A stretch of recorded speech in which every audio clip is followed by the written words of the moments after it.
like there is nothing that is impossible. You can actually start from doing your maths, your functional skills, your English functionals. You're gonna be starting a little bit and then doing practical a lot more times, and you're still getting paid at the same time, and you're attaining an apprenticeship at the same time. That's gonna make you go higher. You can end up being like a band 6, a band 7, starting from the nursing apprenticeship level 2. So I feel like this is very important to you guys. That's why I want to share it.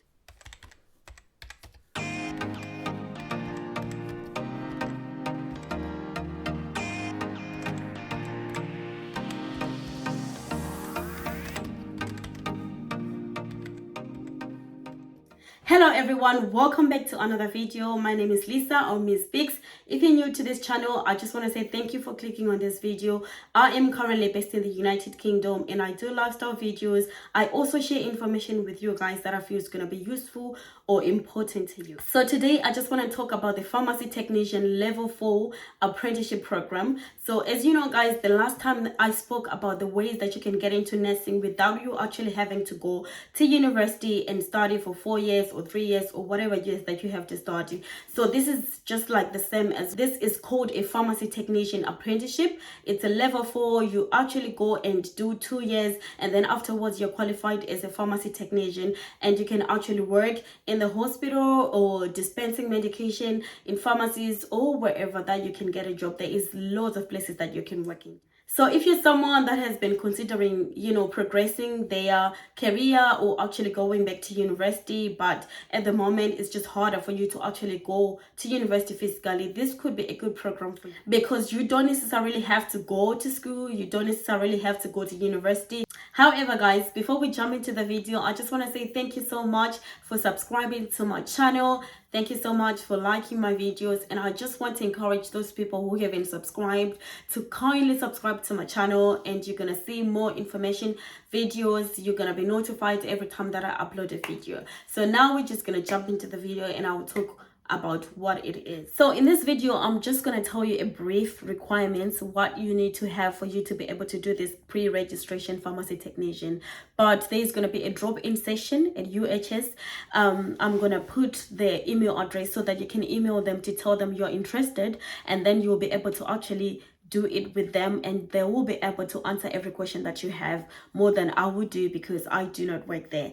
So I'm just going to give you the email address so that you can email them, because that's one of the requirements. You need to email them to tell them that you're interested to become a pharmacy technician, and then they'll be able to send you a link. This link is going to have a Teams, Teams is like Zoom, so that you'll be able to actually go in face to face, so that somebody's going to be there telling you exactly everything into deeper detail, and you're gonna be able to actually ask questions as well, and they'll be able to reply you. So if you do not work for UHS or if you do not work for the NHS, please do not worry. Go with your questions and ask them everything that you want to know concerning this. So yeah, I'm just going to tell you a brief description of this. So for you to be able to become a pre-registration pharmacy technician, you don't necessarily have to be working for NHS. You don't have to be working for University Hospital Southampton. By the way, this post was put by UHS, so you do not have to be working for them. And I'm sure that most hospitals in the United Kingdom, they are also doing this, because they are encouraging people to do apprenticeships more. So if you look at the hospitals that are around you, they might actually be doing this. So like I said in my last video, when it comes to apprenticeship, there is so many advantages that comes with it. But today I'm not going to talk about them because I've already spoke about them. If you want to see them, you can go into the video that I've made previously so that you can go and see. So this pharmacy technician, it's a level 4 apprenticeship, and for you to be able to actually join and become one, you need to have 5 O levels or 5 GCSEs, including maths and English, and preferably a science subject. So the other thing that you actually need for you to be able to join this is you need to have A levels. So it can be A levels, it can be access to nursing, access to all access courses, they accept them. It can be BTech, it can be a level 3 apprenticeship. So this course is basically 2 years. In 2 years you're going to be done.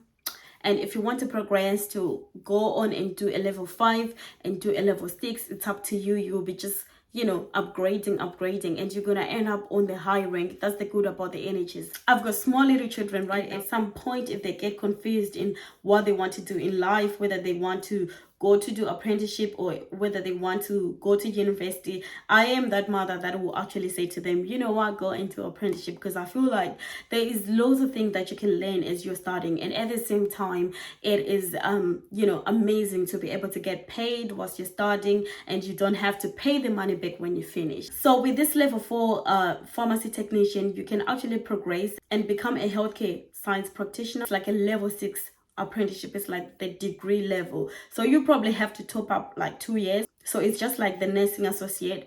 If you remember, I spoke about the nursing associate is 2 years, and after you finish 2 years, you can do a top-up degree for another 2 years. It's not even 2 years, it's about 18 months or 1 year 6 months, and then you have finished.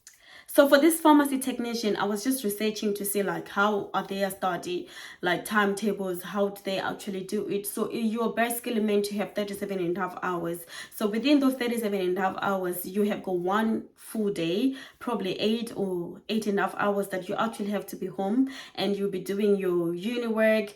Maybe you've got assignments that you need to do, or you have to do your notes or whatever, or teaching, something like that. But it's only one day, and then it's 1 day a week. And then when it comes to the practical ways, you have to fill up your 37.5 hours. So if you do like 8 hours or 9 hours at home, then that means the remaining hours you have to fill them whilst you're going to work.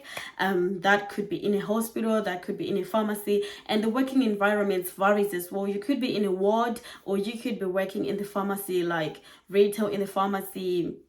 When you go to the hospital, they are like pharmacy stores where patients actually go and get their medication in there. So it varies, but you are going to be able to get enough experience for you to be able to be competent when you finish. So if you know somebody who's going to benefit from this, or if you're that somebody who's going to benefit from this, and you've got any more questions, please come to me and I'll be able to answer you as soon as I get the chance. But also remember, guys, to send an email before the 11th of April so that you get a link and you can get somebody who you can ask questions properly, and they'll be able to answer you, and you can be able to answer them like it's live. You don't have to wait for Miss Bex to answer you after 1 week or after 2 weeks. You can get the answers straight away from there. Pharmacy training team at uhs.nhs.uk. So send the email right away so that you'll be able to get the link to attend the webinar. So that was all, guys. I hope you're gonna get a lot of information concerning it, and share this video to other people who you think might be interested. Make sure that you attend the webinar so that you don't miss out. And there is a job as well. They've put actually a job advert, so you do not have to be working at UHS. I don't know how many times that I've said this, because I know a lot of people are going to come in my inbox and ask me, do we have to be working for that university? No, you actually do not have to. So for example, if you work in the nursing home and you really want to do this job, it is your calling, you just go on track jobs and then you look for pharmacy technician, UHS, or wherever, pharmacy technician, NHS. It will come like the hospitals that are offering that apprenticeship, and you go in straight as apprenticeship. You don't have to go and work for them straight away. Like I said in the last video about the nursing associate and the nursing apprenticeship, like you have to be working there maybe 6 months and then your manager approves. This one, you just go straight. You don't need any manager signature like your current manager at the NHS. You can just get in there straight away as an external candidate. Also, the other thing that I would like to mention, just from gauging from the previous question that I was getting from the other video, I know people are gonna be asking about, can I be able to actually do this if I've got like the healthcare assistant visa, or if I've got another type of visa? What I would actually want to say is, to be honest, just look into there and then ask them. But what I understand from this apprenticeship is you need to be in the United Kingdom for at least 3 years for you to be able to actually go and do it. So this is more likely to be beneficial to people who are already in the United Kingdom. However, I'm going to say this to you guys. If you really want something with all your heart, don't listen to somebody who's not, in that field, who's going to come and say no to you. Go to somebody who that person is gonna know the information that is exact. When it comes to the communities, us Black communities, the Zimbabwean communities, people tell each other's lies. Sometimes people don't know and they want to pretend as if they know, and they will tell you no, or they will tell you stuff. And you know what, maybe God wants you to do this and God can create a way. You never know. Go and ask yourself, keep pushing. If it's something that you really want to do, God will always open a way, and you can always wait for the 3 years and you're able to do it. That's my advice just log into there and find out. If you still not 3 years, why don't you prepare for it now? Maybe you do not have maths, write your maths right now, put your maths on the side. And then maybe you don't have English, put your English on the side. Maybe you don't have your A levels, go and do your A levels. By the time, time goes quick. By the time you finish that level 3, access to nursing, access to whatever, it's now time for you to actually go and do this. So it's important that you know the information already. So guys, this is the end of the video. I don't want to keep on talking,